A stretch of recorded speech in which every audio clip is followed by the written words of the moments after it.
翻出去，不如拍唔關我事，你唔能夠喺我呢度拍嘅。我打呢條片先啊！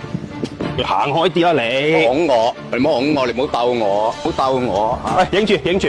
哇！你咁樣就唔啱。喂，而家食完嘢，我俾埋錢你唔俾人走啊？有冇搞錯啊？香港人大路今日去一間出咗名、服務好嘅態度嘅餐廳啊！我哋而家出發。三個，三位。上湯牛爽腩、牛筋腩伊麵，唔該曬。得30蚊一碗，10嚿11嚿到啦。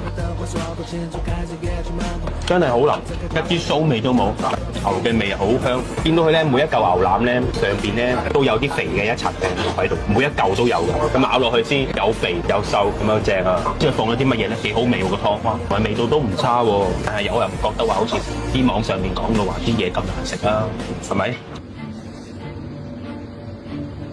唔好影我啊！佢冇影你。下次你哋拍嘢啊，問下你俾你哋拍先啊，唔係話你哋中意拍就拍嘅先得。我拍嘢係我哋私人嘅嘢㗎嘛。你攞翻出去，不如拍唔關我事，你唔能夠喺我呢度拍嘅。你問我，你俾唔俾你拍先？知唔知道啊？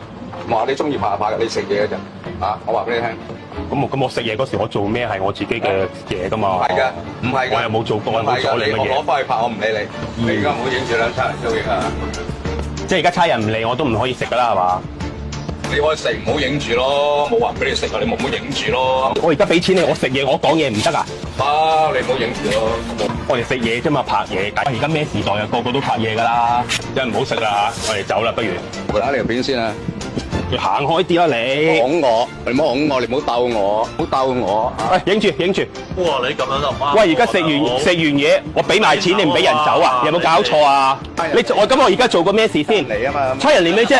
都係你嘅問題，等差人嚟。咁你頭先企喺度攔住人哋走就離晒大譜啦！我俾錢食嘢，你攔住我唔俾我走啊？你可以告我㗎。我同你講，我等到你5分鐘唔嚟我就走㗎啦。我老公所謂。咪就係因為香港有呢啲咁嘅餐廳，搞到好多遊客嚟完一次，唔想再嚟第二次，搞到香港啲鋪頭啊少咗好多旅客幫襯，生意越嚟越難做。其實呢，有呢種態度嘅店呢，都係只係少部分嘅啫。有啲想嚟香港玩嘅朋友仔啊，唔使驚，香港仲有